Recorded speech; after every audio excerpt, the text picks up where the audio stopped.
Good morning বন্ধুরা, আমি শম্পা। আমার চ্যানেলে তোমাদেরকে অনেক অনেক স্বাগত। তো বন্ধুরা, চলো, তোমরা কেমন আছো? নিশ্চয়ই ভালো আছো। আর আমার এটা কুকিং চ্যানেল নয়, তবুও আমি আজকে বিরিয়ানি তোমাদের সাথে শেয়ার করলাম কীভাবে সিম্পলভাবে বানানো যায়। দেখো, চাল ভিজিয়ে নিয়েছি, আর তারপর আদা রসুন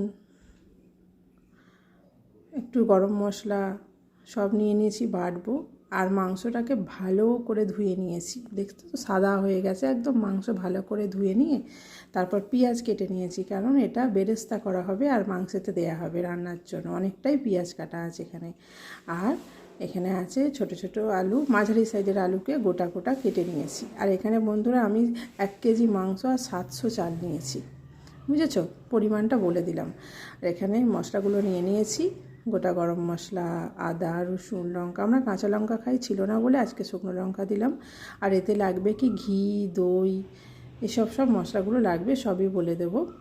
তো এখন আমার কাজ হলো মাংসটাকে ম্যারিনেট করে নেওয়া।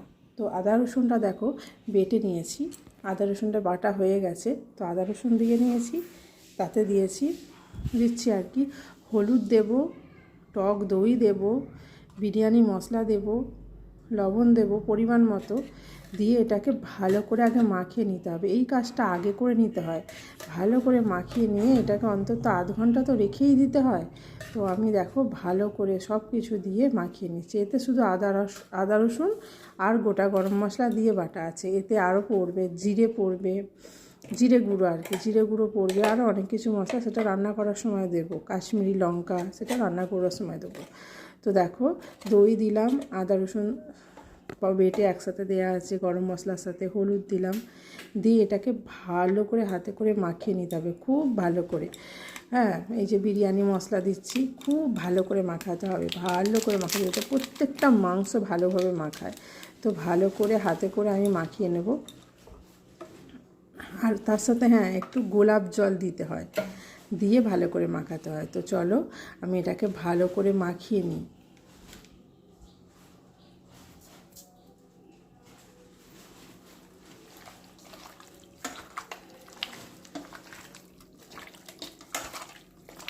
খুব ভালো করে মাখাবে বন্ধুরা। এটা মাখানোর ওপর মাংসটার টেস্ট নির্ভর করছে। খুব ভালো করে এটা মাখাতে 5 মিনিট সময় লাগে, খুব ভালো করে মাখাতে হয়। আর এটাকে ভালো করে মাখিয়ে রেখে দিতে পারলে, বেশ কিছুক্ষণ রেখে দিতে পারলে, আধ ঘন্টার মতো। অনেকে ফ্রিজে ভরে দেয় মাখিয়ে, আমি ফ্রিজে ভরি না, আমি এমনি চাপা দিয়ে নর্মাল টেম্পারেচারে ভরে দিই, রেখে দিই আর কি। চলো দেখো মাখানো হয়ে গেছে, চাপা দিয়ে রেখে দিচ্ছি। এবার আমি কি করব, কড়া বসাবো, আলুটা ভেজে নেবো, নিয়ে বেরেস্তা বানাবো পেঁয়াজের। তো দেখো ভাতের জল দিয়েছি ফোঁটাতে, তার মধ্যে গোটা গরম মশলা ফেলে দিলাম। তার সাথে বন্ধুরা একটু লবণও দেবেন। লবণ দিলে তবে তো চালটার ভেতরে স্বাদটা ঢুকবে, লবণ না হলে তো কোনো কিছুরই স্বাদ হয় না। তো দেবেন। চলো, আর কড়া বসিয়ে দিয়েছি। কড়ার মধ্যে ছোট আলু দেখালামই তো, হলুদ আর নুন দিয়ে ভালো করে মাখিয়ে রেখেছি। ভালো করে মাখাতে হবে বন্ধুরা, আলুগুলো যেন হলুদ হলুদ দেখতে লাগে। কারণ দোকানের বিরিয়ানিতে তো কালার ইউজ করে যতটা সম্ভব। এখন কি করছে জানি না, আমরা তো ঘরে তো কোনো কালার ইউজ করি না, যেহেতু হলুদ দিয়ে রান্না করি। চলো ভাতটা চাপা দিয়ে জলটা ফুটতে দিলাম, আর থাক ফুটুক। আর এবার আমি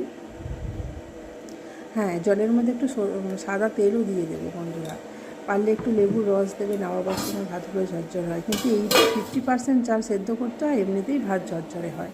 তো চলো এই গোটা আলুগুলোকে ভালো করে লাল লাল করে কড়ার মধ্যে দিয়ে ভেজে নেব। ঘরের বানানো জিনিস তো, সব জিনিস একটু ভেজে ছোটে বানানো হয়। দোকানে হয়তো এতটা এরকমভাবে হয় না ঘরের মতো। তো চলো এগুলোকে ভালো করে ভেজে নিই।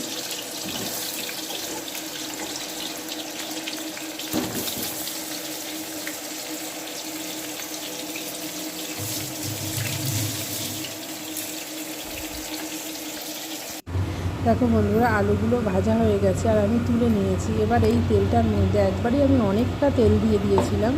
আর এই তেলটার মধ্যে বন্ধুরা আমি দিয়ে দেবো পেঁয়াজটা, যে বেরেস্তা করবো সেই পেঁয়াজটা আমি দিয়ে দেবো। ভালো করে লাল লাল করে পেঁয়াজটা ভেজে নিতে হবে।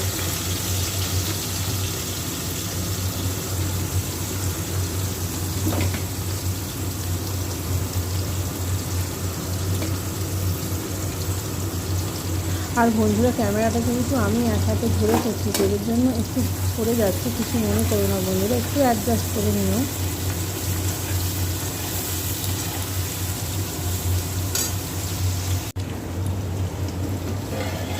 আর এই দেখো ভাতের জল ফুটলো বলে ফুটেই এসেছে। তো এর মধ্যে চাল এবার তুলে দেবো। দেখো চালটা আমি আধ ঘন্টা আগে ভিজত দিয়ে রেখেছিলাম, তো আধ ঘন্টা আজকে আরও বেশি ভিজানো হয়ে গেছে।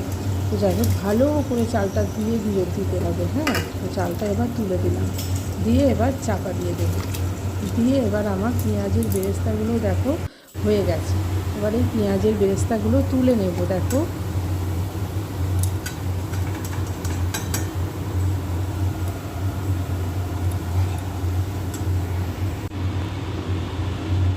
এইবার মাংস করবো বলে কড়াতে তেজপাতা আর গোটা গরম মশলা দিয়ে দিলাম, দিয়ে তারপর পেঁয়াজ দিয়ে দিলাম, মাংসটা কষাবো।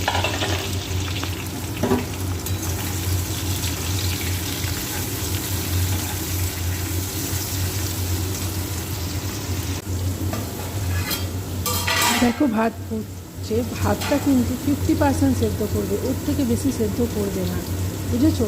তবে বিরিয়ানির চালটা যখন পুরো রেডি হবে, কারণ একবার তো ভাপে দিতে হবে না, তার জন্য বলছি।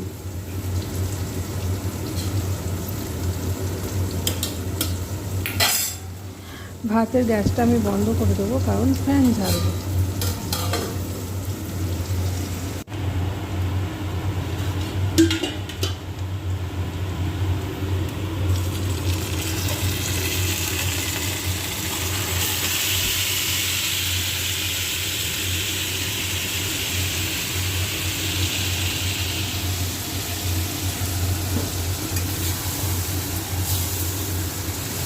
আর দেখো ভাতের ফ্যানটা ভালো করে ঝেড়ে নিয়েছি, দেখো একটা ঝাড়ি গামলির মধ্যে রেখে দিয়েছি। আর তারপর মাংসটাকে ভালো করে কষিয়ে নিচ্ছি।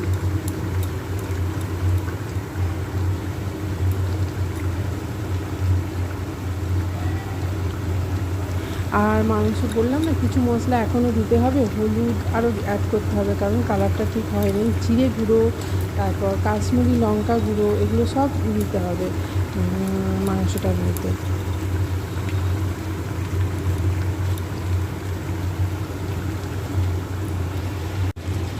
আর দেখো আমার চিকেনটা কষাই হয়েই গেছে। দেখো আর এবার রেডি করব, কারণ মাংস ভাত সব দিয়ে দমে দিতে হবে। আর দেখো এই জিনিসটা রেডি করে নেবে। আমি একটু কাঁচা দুধ নিয়েছি, তার মধ্যে গোলাপ জল, কেওড়া জল আর মিঠা আতর ভালো করে পাইল করে নিচ্ছি। দেখো নিয়ে তারপর এটা ওপর থেকে ছড়িয়ে দিতে হবে একদম শেষে, যখন ভাত হাঁড়ির মধ্যে সব সাজাবে একদম শেষে এটা ছড়িয়ে দেবে।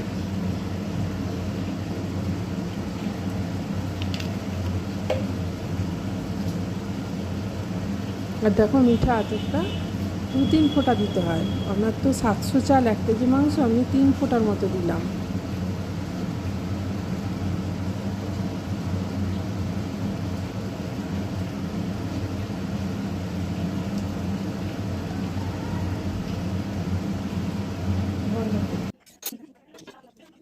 আর এই দেখো এবার রেডি করব। প্রথমে মাংস দিলাম, কিছু ঘি আর তেজপাতা হাঁড়িটায় মাখিয়ে নিয়ে মাংস দিলাম, তারপর আলুগুলো দিয়ে দিলাম। আলুগুলো তলায় দিলাম কেন, ভালো করে সেদ্ধ করতে হবে। তারপর ভাত, বেরেস্তা, পেঁয়াজগুলো দিলাম, ঘি দিলাম, সব কিছু ধাপে ধাপে লেয়ার করে সাজিয়ে দিলাম। দেখো দিয়ে লাস্টে বিরিয়ানি মশলা আর ওই যে বাটির মধ্যে যে রেডি করে রেখেছিলাম সেটা দিয়ে এবার ভাপে দেবো। আর বিরিয়ানি মশলা একটু বেশি করে দেবেন বন্ধুরা, বিরিয়ানি মশলার ওপর জিনিসটা খুব ভালো লাগে, নাহলে সাদা ভাত হয়ে যাবে। তো আমি এই এতটা পরিমাণ চাল আর মাংসের মধ্যে 1.5 প্যাকেট বিরিয়ানি মশলা দিলাম। তো চলো রেডি। এবার চাটু বসিয়ে দিয়েছি, দেখো চাটুর মধ্যে চাপা দিয়ে। আর বন্ধুরা অনেকে আটা দিয়ে মুখটা সিল করে দেয়, আমি আটা দিই না, আমি এর মধ্যে একটা ভারী কিছু জিনিস চাপিয়ে দিলাম। চলো 30 মিনিটের মতো রাখবো আস্তে করে দিয়ে, একদম আস্তে করে দিয়ে 30 মিনিটের মতো রাখবো। তারপর দেখি চলো কেমন হয়েছে। এবার তুলে সরিয়ে নিচ্ছি, দেখো খেতে দিচ্ছি সবাইকে। এই দেখো কেমন হয়েছে বন্ধুরা, দেখো আর বলবে, জানাবে কেমন হয়েছে আমার বিরিয়ানির এই যেমনভাবে বানালাম পদ্ধতিটা কেমন হয়েছে জানাবে আমায়। আর কমেন্ট করতে ভুলবে না, একটা লাইক করে দিও। আর সবাই ভালো থেকো। যারা এখন আমার চ্যানেলটা সাবস্ক্রাইব করোনি প্লিজ সাবস্ক্রাইব করে দিও। আর স্যালাডও নিয়ে নিয়েছি, বিরিয়ানির সাথে স্যালাড না হলে ভালো লাগে না। তো চলো আজকের মতো এইটুকুই, আবার দেখা হবে আর একটা নতুন ভিডিওর সাথে।